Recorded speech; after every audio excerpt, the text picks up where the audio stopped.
what's going to happen is that as a sort of response to those addresses by Molly and Eyal, we're going to have a general discussion of the opportunities and issues raised by aesthetic journalism in its various forms and dimensions. So joining Eyal and Molly is Charlotte Cook, who's the curator and producer of Field of Vision. If you're interested in her work, we're also showing a documentary showcase of Field of Vision at 8:30 this evening at Curzon Goldsmiths, so please do see that. In a change to the published schedule, our chair, Alfredo Camarotti, was called away at the last minute, and instead, and very grateful we are, to have Natalie Kane, who is the curator of digital design at the V&A, who will be your chair for this. Natalie. Thank you, and sorry that I'm not Alfredo, I'm afraid.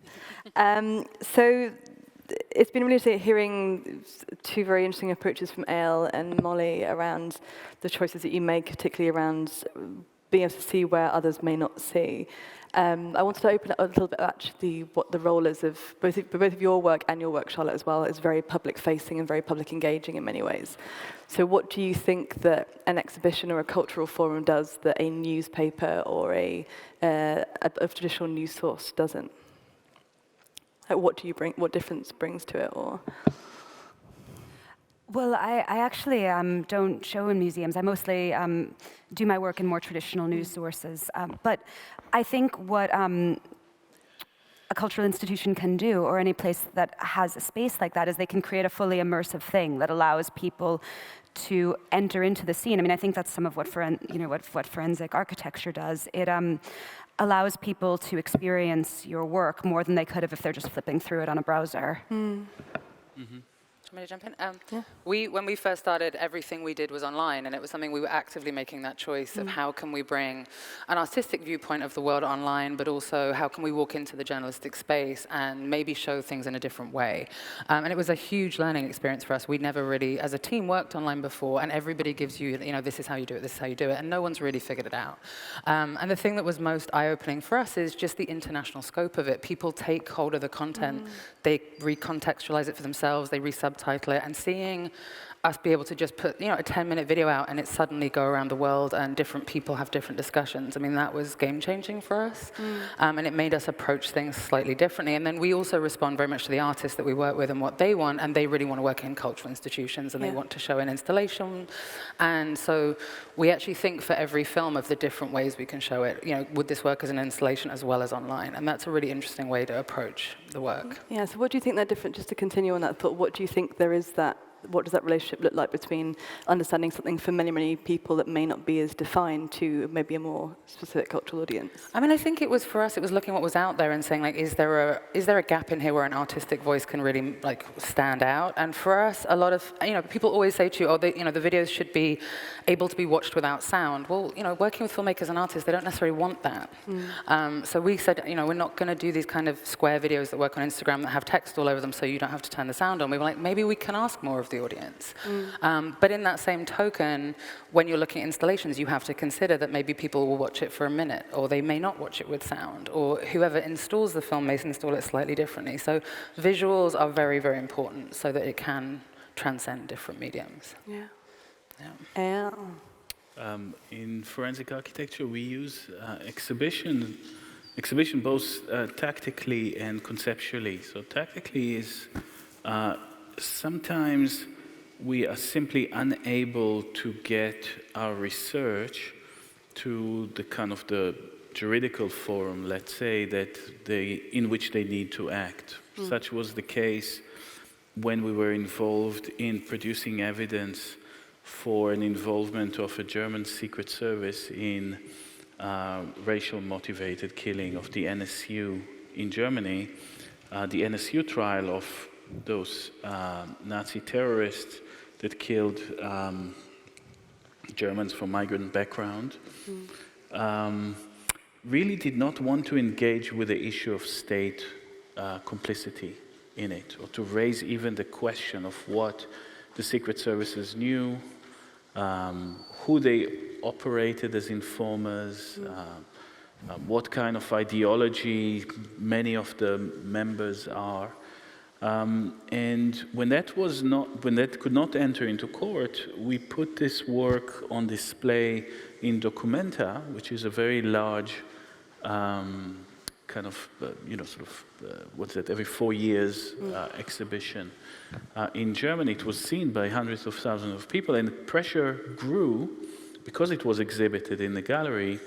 And finally, a parliamentary inquiry that was dealing with that was forced to include it and take it into account in their analysis, or in this case. So sometimes an art space is a kind of an alternative that allows us leverage to do that. On the other hand, the kind of things you can do in an art institution, in a physical exhibition, are different. You get sometimes more concentrated attention from people.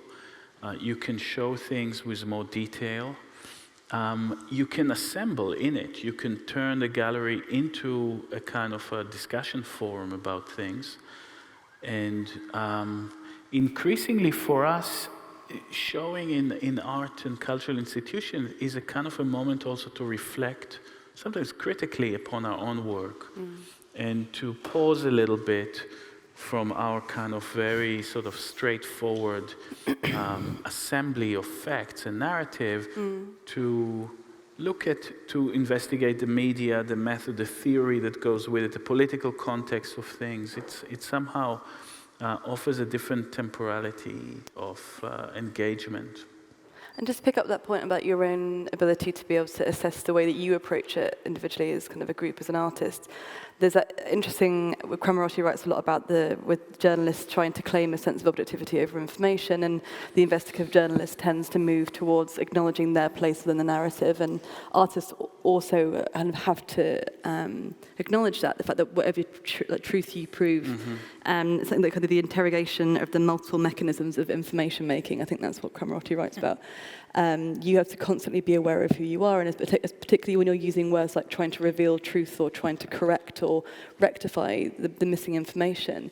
How do you, as practitioners and investigators, or a mixture of all of those things, how do you acknowledge your own subjectivity in that work? I think that in the type of work that I do, because I do drawing and painting, that the fact that I'm there is obvious, right? Paintings don't fall from the sky. We know that they come from people's hands, whereas very often with photography, even though photojournalism is something that is an art form as well as a method of documentation, sometimes there's this idea that the photographer almost isn't there and the camera is just sort of this objective thing, this God eye. So in a certain way, because the subjectivity of what I do is more obvious, there's a certain honesty to it. The thing that I like to do in sort of using my medium to both acknowledge myself and acknowledge the constraints that I work under is that when I work in highly censored environments, I like to make the censorship explicit. In Guantanamo Bay, this was an issue. In Guantanamo, they make it nearly impossible to take photographs by this sort of elaborate method of OPSEC, they call it, where they don't say that they don't allow photographs, but soon they're like, you can't do a door, and you can't do people's faces, and you can't do this amount of buildings, and soon where can you point your camera? Right, only at the floor, So when I would draw, they would give me the same constraints. I couldn't draw people's faces. I couldn't draw the doors. So instead of drawing people's faces, I would draw these blank smiley masks. And what that shows is instead of drawing someone from behind or trying to cover it up, it shows, no, this is a censored document. This is a document from a place where people are restricting what you can see. Look at the censorship, which is actually much more important than which particular teenager is working as a guard in Guantanamo Bay.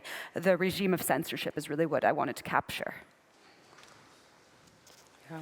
I mean, I suppose I love the thinking around that. We've had to deal with this in many different ways, and one of the things we did last year was, obviously everyone became obsessed with the idea of fake news, and we had an incredible Russian filmmaker who has built a film entirely out of Russian propaganda and fake news to make that same statement of what happens if, can you create a truth out of this?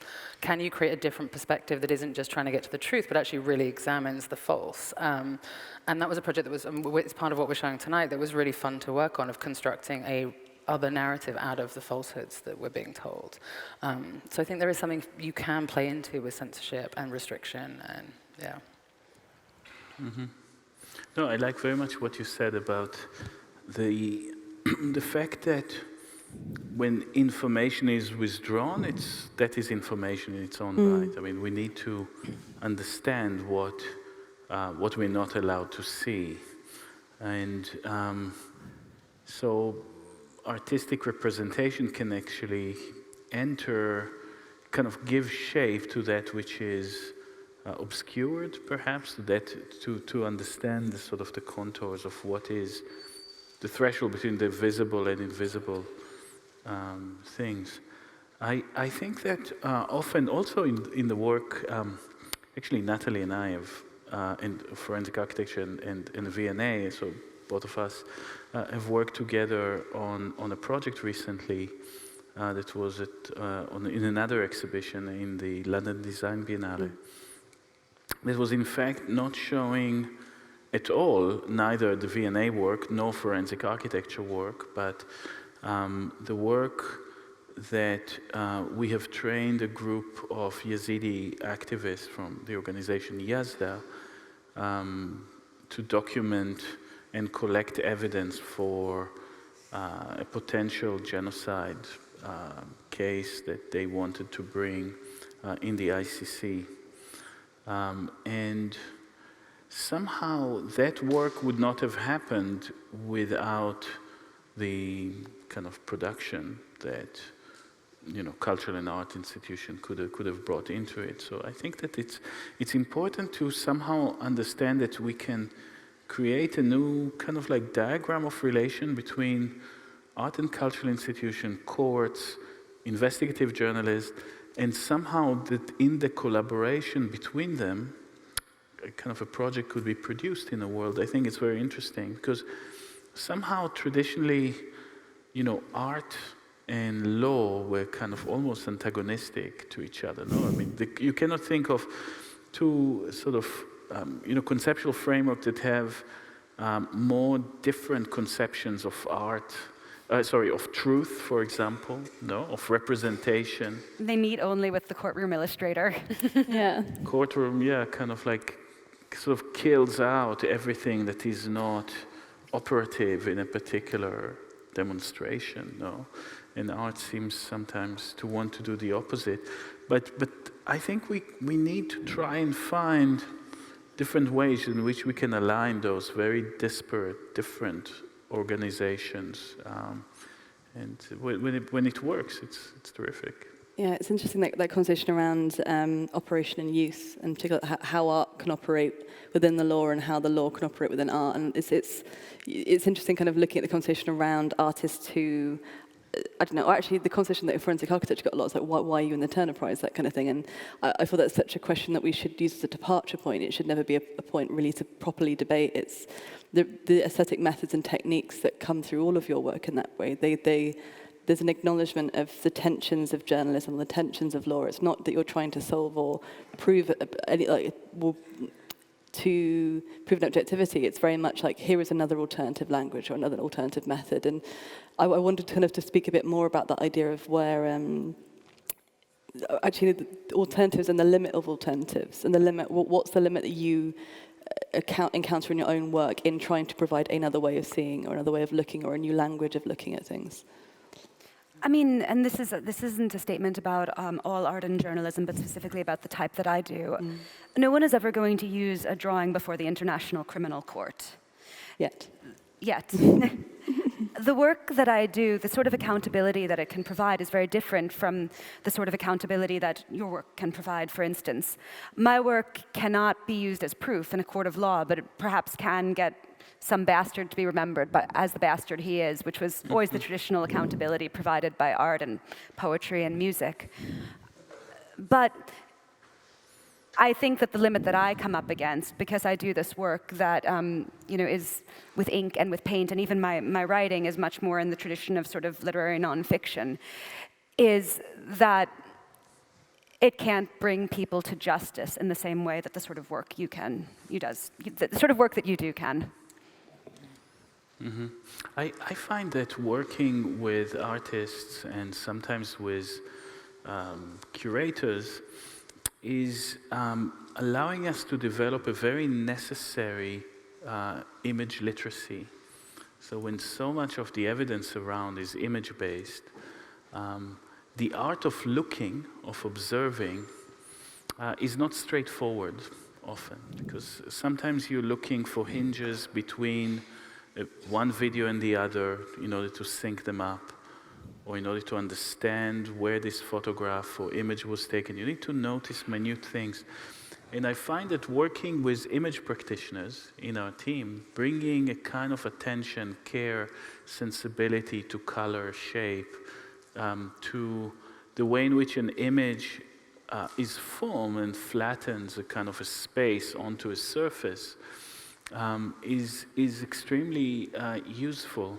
So very often we are accused, because we work with artists, forensic architects, like half of us are architects and are coders and lawyers and scientists, etc., and the investigative journalists, but they're also artists, and we always say they're artists. But that's the first thing that kind of detractors pick up on. So we say, this is not evidence, this is art. By the way, when we show in the art world, they say, this is not art, this is evidence.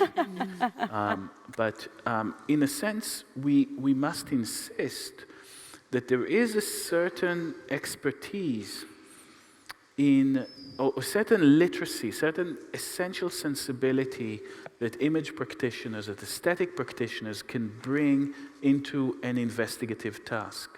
That the task of art is not only to question, critique, or represent cases, but to actually operate with images, make images operative in the world. So I don't say all art need to do it, but when we try to do it, the artists on our team kind of kick into action and really enjoy it somehow.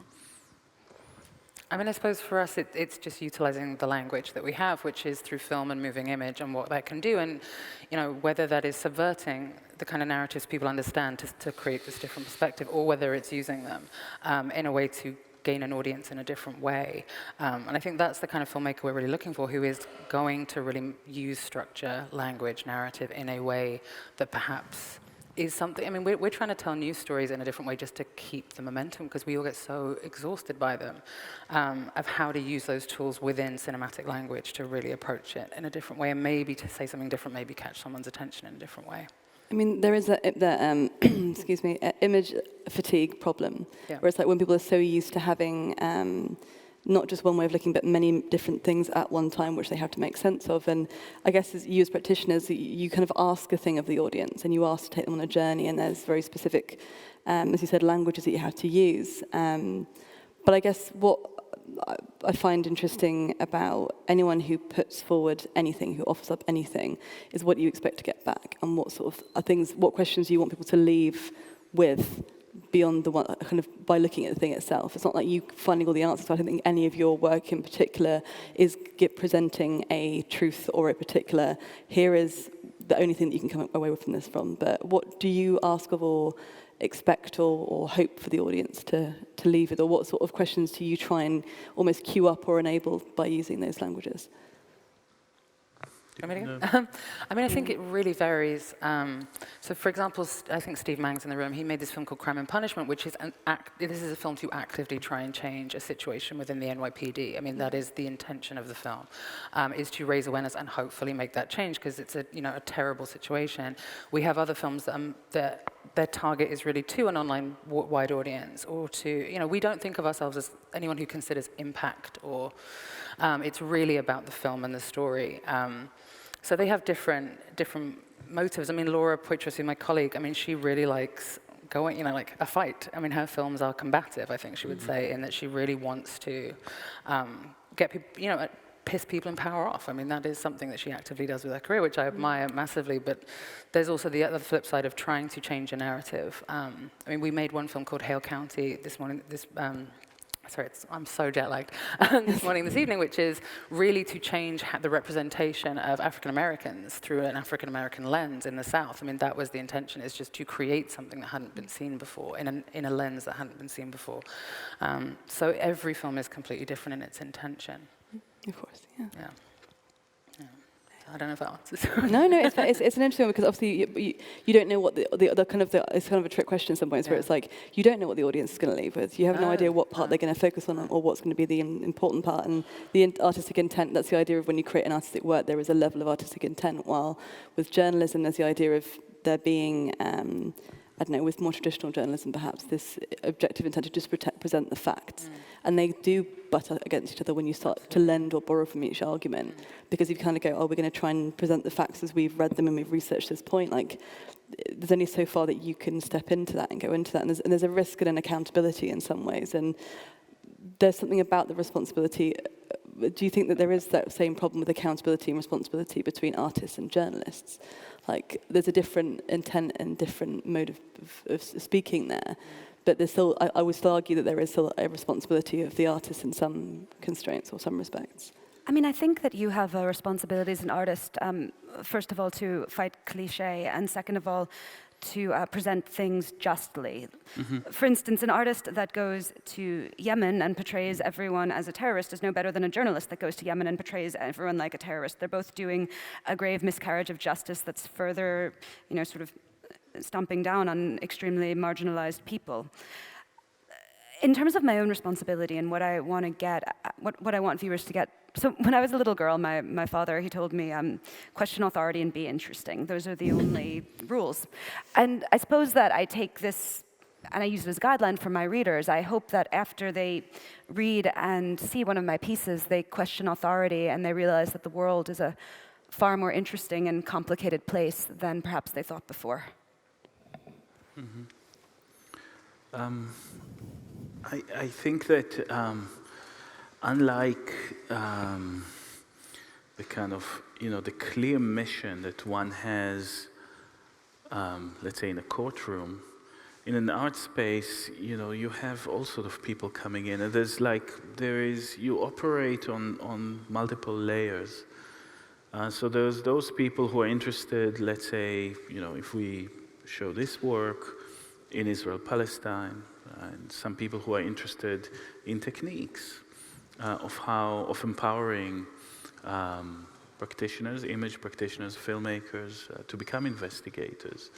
There are people who are interested in curatorial practice of what an exhibition can do, and I think that this is really the difference. When you operate in a cultural sphere, you cannot limit your bandwidth. You need to open it up and have multiple conversations going on different levels, on the theme, on the method, on the theory perhaps, on the very frame. I mean, so much of art, artistic practices in recent decades have been the very questioning of the frame of art. No, I mean, if you think that this question of is it art is new, it's been, you know, it's a kind of like, it's a question that is walking hand in hand with artistic practices, you know, since, you know, kind of the modern movement, let's say, no, when the boundaries of art have kind of opening up. So it's really displaying or existing or inhabiting the artistic and cultural sphere is always about questioning its limits. What can be, what can enter into that space, that kind of sacred space of the gallery? In what way does it profane it, or in what way does it open it, or in what way does it make you complicit with some kind of art market or showbiz, or I don't know, I mean, all those things that are kind of going on. And I think that there is, for us, it's very important to be also involved in that conversation, not only to say what the art world can do for us, in a sense, okay, this exhibition, this case that I've shown has been produced with £25,000 given to us by the Tate to make this exhibition. We put all of it in to open this investigation. Okay, this is what they've done. So what do we do to discussions in the art and cultural sphere? In what way do we say to young artists or filmmakers, etc., what could be done? In what way we are, in a minute way, expand the possibilities of operation within the visual field? Or it's not only visual, it's also audio, etc., and all sorts of other things. For me, so I was an artist that I started out very alienated from the art world. It was a place that I still don't quite understand it, to be honest. I didn't know how to speak the right language. Whenever people would talk about like their practice, it sounded like they were doing yoga. I didn't understand what that had to do with art. So I was just someone who wanted to draw pictures. And whether that happened in the art world or whether that happened in an entirely different context, I didn't care. My hunger was actually just to draw. And I think that the world of commercial galleries especially, and I speak of the American context because I am American and I don't come from a civilized country with art funding, it's a context that's deeply, deeply corrupt at its core, because like you succeed as an artist by selling your work for more and more money, but by selling an individual object for more and more money, that means that less and less and worse people become the only ones that can access it, until only the worst people in the world can access it if you're really successful, right? It's very different than selling books, right, where you can just sell lots of copies, So successful gallery artists are always literally implicated with the worst people on earth, at least in the American context. That's just how it is. And I think that what I've always tried to do when I talk about making my art is I've tried to tell people that art is so much bigger than the art world, and there are so many ways that you can draw and make images that don't necessarily actually involve selling your work to Russian oligarchs, and that you can use your sketchbook to chronicle the whole world without ever thinking about it as your practice, or without ever coming from this, like as you said, this white-walled elite sphere. I was perhaps always more interested in expanding what types of people were allowed to be heard as artists, and what types of people felt that they could make art. Yeah. I mean, I think that's unbelievably important. It's something we've been historically terrible at, is this very small group of people who've been supported, I mean, financially. Otherwise, it's a very small pool of people who can't afford to do it but are supported, or it's just people who already come with wealth. And I think that's traditionally been a huge problem that hopefully is getting better. It feels like it's getting better. And I think that is something, especially those of us who facilitate work with other artists, have to be extremely mindful of, is who is telling the story. I mean, even I work in the US, I get overwhelmed by always seeing a US perspective on the world. That's something I don't want to just see, a US perspective on the world. And so I think that's something we have to constantly look at, is the maker and also the product that's coming out of the product, but the artwork. Yeah. So on that note, I'm going to open it up to the floor, if anyone has any burning questions for our panelists, or all the panelists. I can't actually see if there's any hands. I see a gentleman over there raising his hand. Hello. Hang on, if you can wait for the mic as well, just so everyone can hear you. Thank you. I have two questions/comments. Eyal, we talked earlier today about the work we did on Patriot, which was much more primitive because of the advance of video cameras. I think if you experiment with those videos at dark, those dark videos, you may be able to extract quite a bit of information, because these cameras are tremendously sensitive, and if you fool around with contrast and brightness, or hue even, the hue in an image, you may actually be able to extract them. We were able to do that in our analysis of Patriot. And the cameras are much better today. The dynamic range is tremendously higher. So you may want to fool with it. We can talk afterwards about this, but I think you might be able to pick out some additional data. Ms. Crabapple, I just want to compliment you. Strangely, although I'm talking about a totally different portrait, there's something about Norman Rockwell and your work that comes together for me. Thank you. Because it strikes me, and that's what Rockwell does to me. Thank you. And having been an advisor to a high-level political, military officer,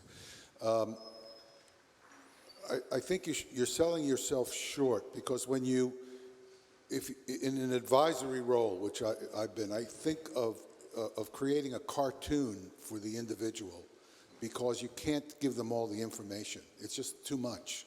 They have all these other commitments. What you're doing is you're grabbing in and getting the heart of the issue and expressing it through art. And so I would not sell yourself short in this way of you're not proving it. You're really calling people's attention to the primary issue.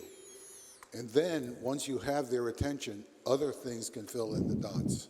So, give yourself credit. Thank you. I had a question just over here, I believe. Just here.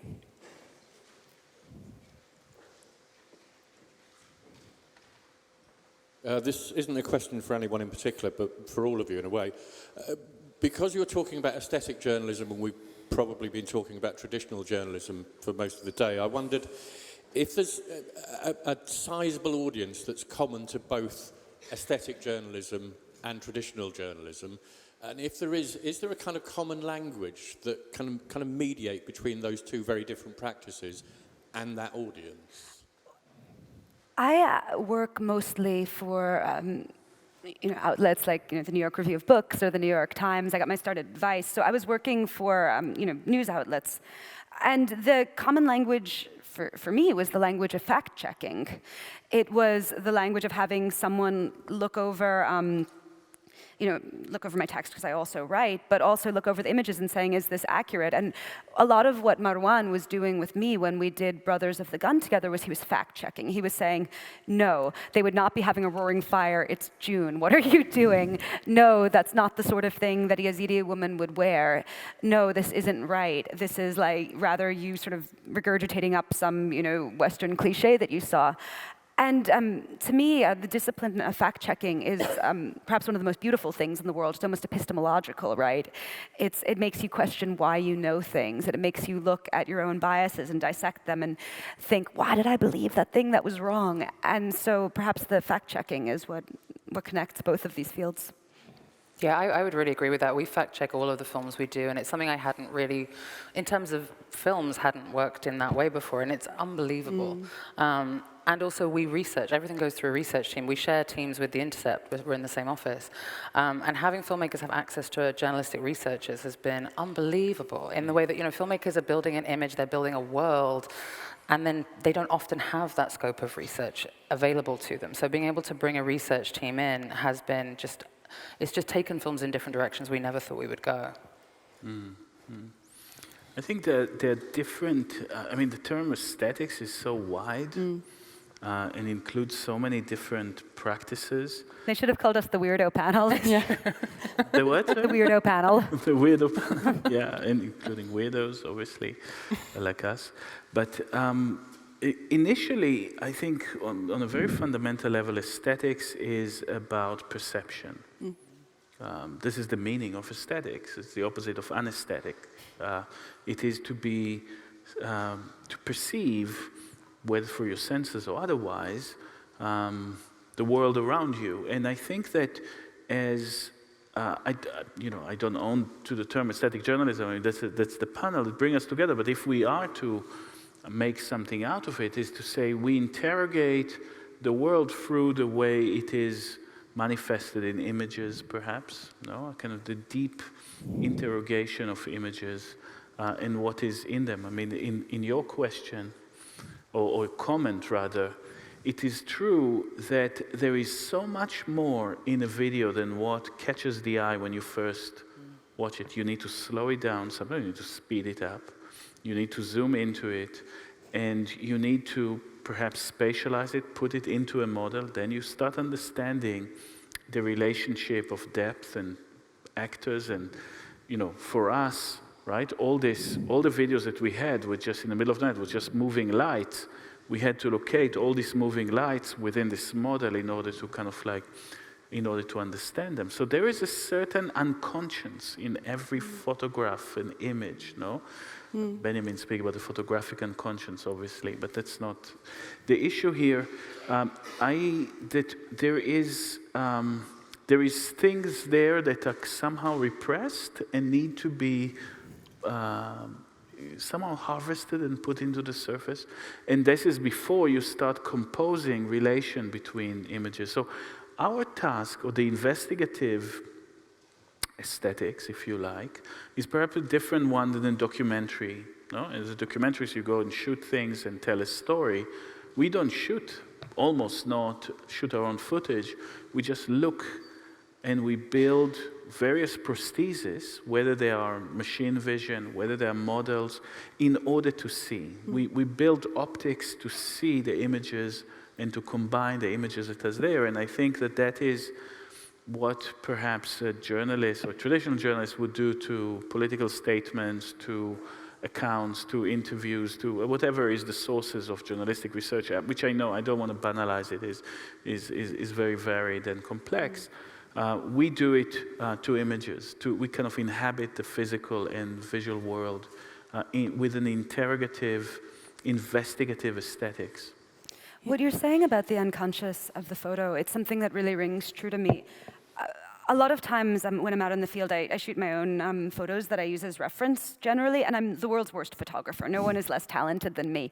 And so I just like am snapping my terrible photos.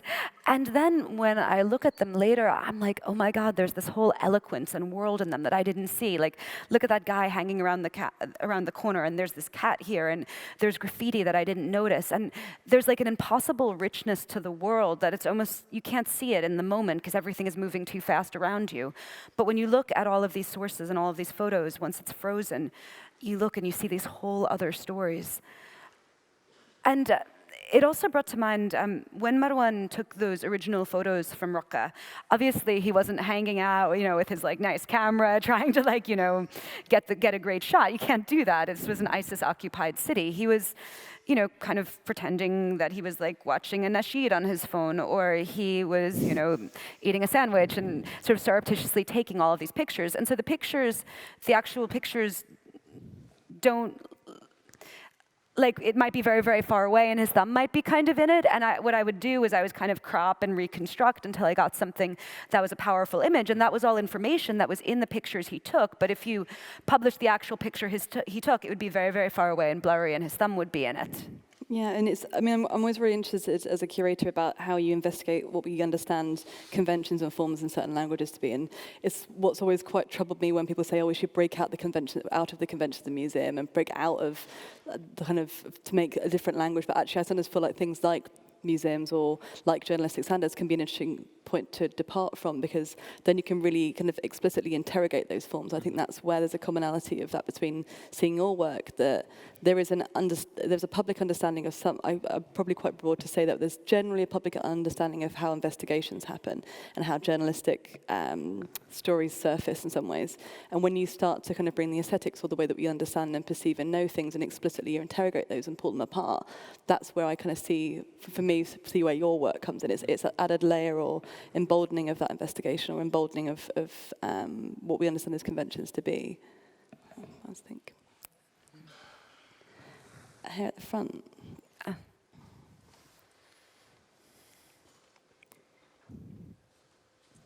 formulate a question, but I'm not sure. It has to do with what you said, and when the film White Helmets came on, the Russian trolls were saying this is, these are terrorists. The voices of the people living in those areas telling their own stories is very, very important. I adopted a Syrian, and he lived with me for 3 months before we got him into Maison de Journaliste. And he'd watch Al Jazeera in Arabic, and he said, this is not the story, this is not my country, why are other people telling my story, this is not my history. So I think it's really important to get citizen journalists, local journalists, and to work with them so that we have other voices, because I'm afraid I went to Sheffield Documentary Festival and the entire panel was New Yorkers telling people how to tell stories, and Al Jazeera said, we don't want that anymore. We want local people. So a question. How could we get like a board, a committee, an organization to, when you release something, to say, we have fact-checked, an official body to say, we endorse this, this is the truth, because we're fighting against this huge Russian and other, I'm not explaining. No, it's perfect. It's just not only Russians. Yeah. Credibility Israelis. to say, this is true, don't anybody say White Helmets is not, to get some, do you know what I'm saying? Yeah, absolutely. I'm grappling with this exact question continuously, and I mean, initially there's kind of like this notion of truth, capital T, that is, I think we need to be a bit sensitive in the way that we use it, because what we do, I like very much the term verification, so as a practice rather than, I don't know, truth or veritas as the kind of the object of truth, the transcendent truth. Because verification as a practice always involves a kind of a network practice between people on the ground, between testimony, image, expertise that perhaps is sometimes elsewhere, voices that perhaps sometimes on the ground, sometimes also elsewhere, expertise that is on the ground, local knowledge, multiple perspectives, and mesh together in order to produce a kind of a momentary diagram of what we could agree upon as what has happened. No? And that could change. It's an elastic, though it's not elastic in a way that it could be contested. Okay, hold on. I think that what those that kind of fake news us say, what they attack, is the very practice, the very idea of verification. When we present, as I showed in this case with Israel, they would say, you're a lefty, or you're an artist, you cannot speak the truth, or you cannot engage in the act of verification. They never speak to us. They try rhetorically to take us out of the field of truth production. And this is very important, that we keep that field of verification wide and varied, including voices from the ground, technologies, big organizations, small organizations, mainstream, not mainstream. Sometimes the diagram can be very complex in the way it is articulated, and sometimes, actors within it can indeed change. But I think that there is something of the common, if you speak about the notion of the common, that is created through that types of acts of verification, because it precisely bring technological approach and an immediate on the ground. Yeah, I give you I'm speaking a bit too much, but very often we also, the critique that we get from people, our friends, let's say, from the left, who said, "Oh, why are you bringing technology into a situation that needs to be obvious, and aren't you not silencing the?" Maybe that's something also in what you say. Are you not silencing the voices of the people on the ground? And what we're saying is that today, the testimony of people is already so entangled with technology that you cannot separate it. If somebody is shooting a smartphone video and speaks or cries or curses, as one does often, or record their own being hurt, sometimes you film your own death because your phone drops as you have been shot for filming. That is already an entangled testimony image. It's both technological and immediate. And I think in our world today, to tear apart that kind of field of expertise and technology and the kind of like on the ground, and to see them as separate ethically and epistemologically is dangerous. We need to find ways to enmesh those practices and create lines of solidarity precisely across multiple forms of expertise and practice.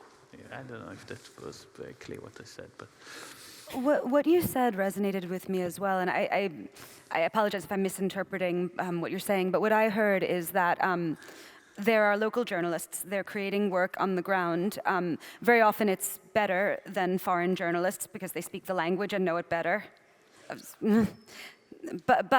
However, this work is getting basically demeaned and trivialized and told that it's not objective because it's locals.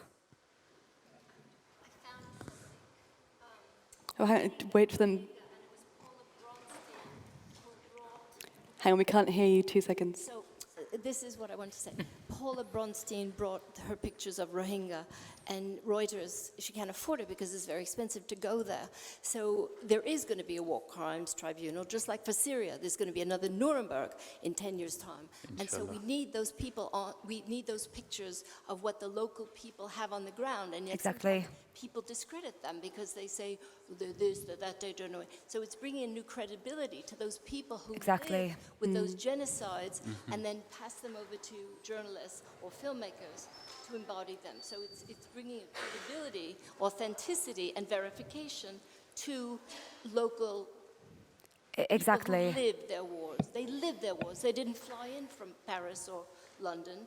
They lived through those tortures. So this is in part why I chose to do my book as an equal partner with a journalist who is Raqqa and who lived in Raqqa until 2016, because I thought that it's ridiculous that all of these books are written about people, you know, by Westerners perhaps who have never even been to the country or have only been there once and who don't actually know what it's like. And I was like, this is ridiculous. And in my context, and you know, all our contexts are very different, part of that is because the publishing industry in New York is, it's just a hard industry to crack. You need an agent, you know, you need all of these things. It's quite bureaucratic. It has its own like little rituals. It's like Versailles, really. And so how would someone who's living in Raqqa even have access to that, right? Yeah. You know, how would they know how to find a credible agent? And even if they spoke the most perfect English in the world, how would they know how to navigate this Byzantine world that we have? That also is set up to discriminate against them bureaucratically too. And it's like, what's the tax treaty of the country that you're part of? You know, how do we pay you? Where's your nice bank account? So I thought it was really, really important to work with someone who's also one of the most, certainly the bravest and one of the most brilliant journalists I know as well.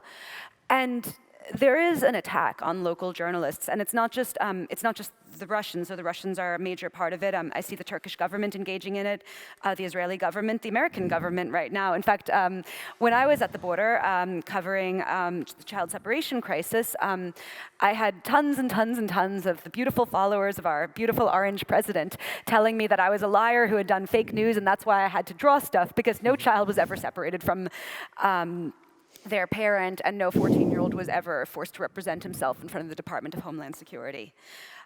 And the reason that there are these attacks on local journalists is generally they have less privilege and they have less access to respond to them. And also they have more direct evidence of the war crimes, as you said. And I think that there definitely needs to be collaborations between institutions that have the means to verify, and these local journalists who should be treated like equals and not merely just fixers or sources, so that we can create work that has truth and veracity and justice and fight back against state-funded narratives trying to hide proof of their own war crimes. I mean, I genuinely don't have that much to add, but I like the word authenticity. I think that is more important to the work we do than like absolute truth. I mean, everyone has biases they may be even unconscious of, but I think the real key, as I said before, is trying to find people who know the stories, are from the communities of the stories they're telling, who understand the nuance of the imagery they're making, beyond just somebody going in and taking this first glance at things. On that note, we are closing up. Thank you very much, Molly, Eyal, and Charlotte, for joining us. Really stimulating. Thank you very much.